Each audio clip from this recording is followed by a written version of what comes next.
Hello everyone and welcome to another React tutorial. So in this tutorial we're going to add state and forms.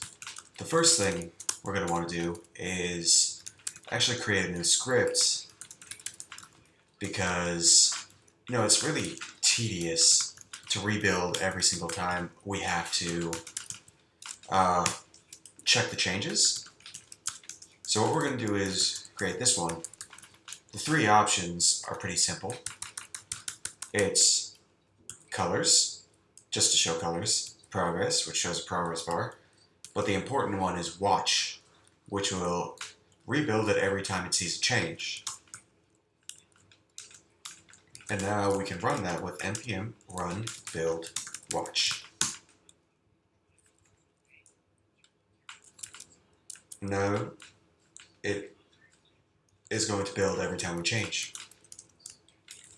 Now we can open dist/index.html, and we have the thing we had before. Okay, so now we can go to client.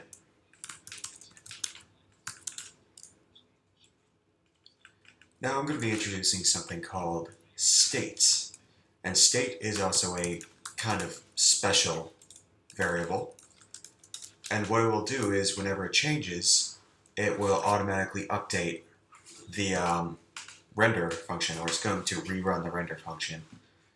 The first thing we need to do is call super with the arguments, and that's going to take the component and use the arguments that were passed to this class.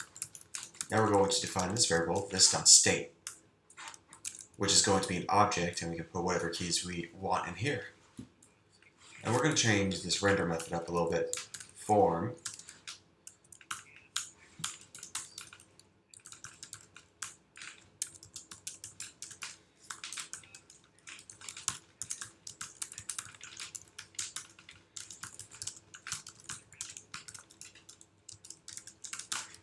just that, and we can reload the page and you'll see it right there because of the build script we had.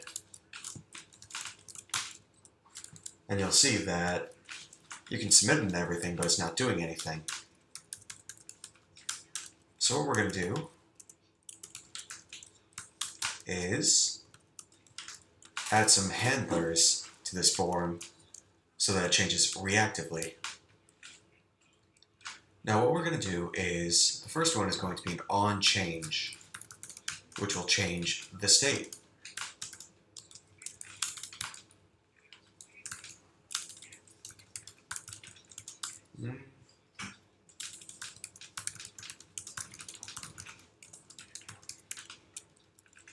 Okay, now I did this.handleChange.bind this. The reason for the .bind this is that it will need a reference to this class. So we're going to make a method called handleChange, and it's going to be passed an event. So what we're going to do is this.setState, and setState is also a special React function, and we're going to do object.assign states. Let's just call it input.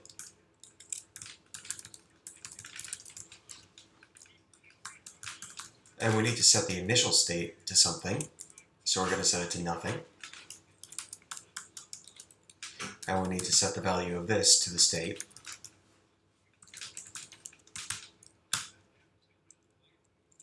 Alright.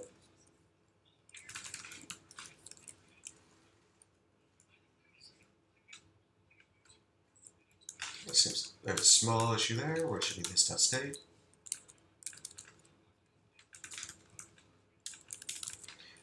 Now if we do a console.log here, you'll see that it's going to rerun this render function.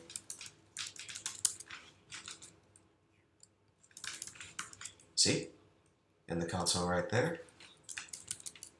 And now we can add a submit handler for the entire form.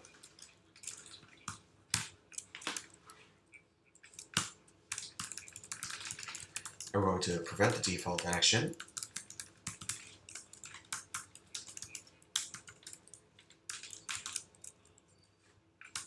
And now there's a special keyword on submit where we can use this.onSubmit.bind this. And let's just change this.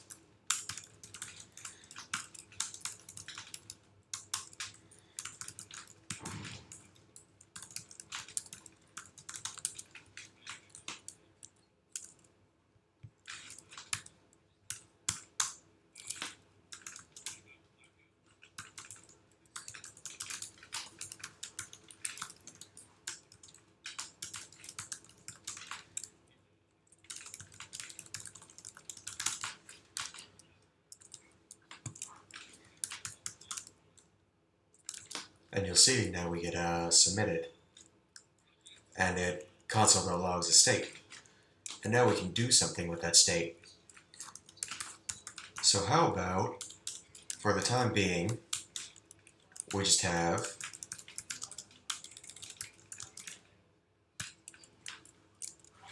comments.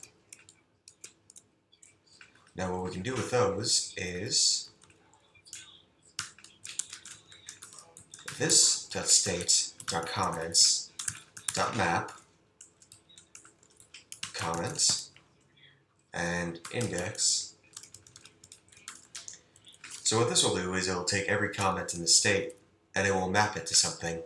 In this case, we're going to map it to actually something that's going to show up on DOM.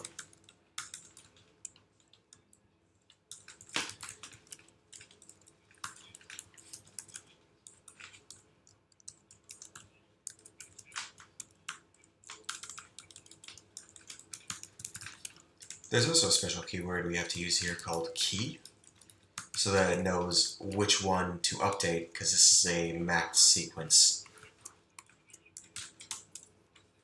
And now, since we have that, we can take this onSubmit handler and have it add a comment.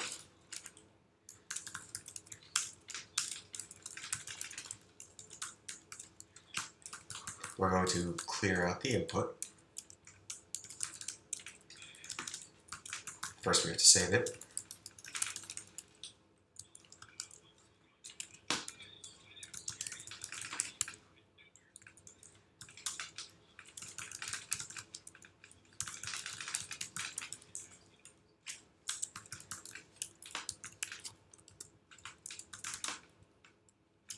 Move this console.log. And you'll see now you can type in these comments. And they appear on the DOM as you type them in and reactively update. And that's why it's called React. So, yeah, next lesson we'll be going over how to make this hook up with an external API.